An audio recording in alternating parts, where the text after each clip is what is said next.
भांगिया बिना नहीं जीना गे, भोला के नाम लेकर चलेंगे छौड़ी, छूटा तो नहीं पसीना गे। सावन के पावन महीना गे, भांगिया बिना नहीं जीना गे, भोला के नाम लेकर चलेंगे छौड़ी, छूटा तो नहीं पसीना गे।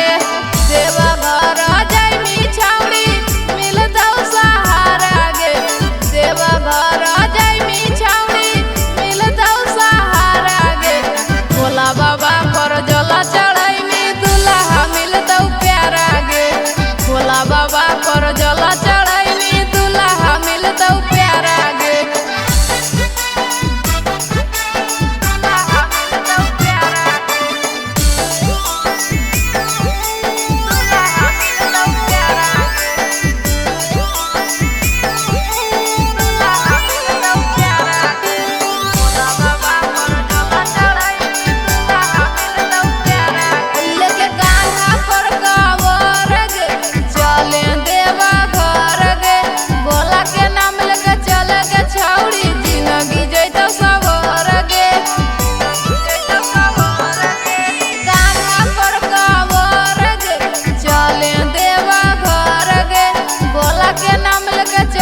छौड़ी जिंदगी जैतो सब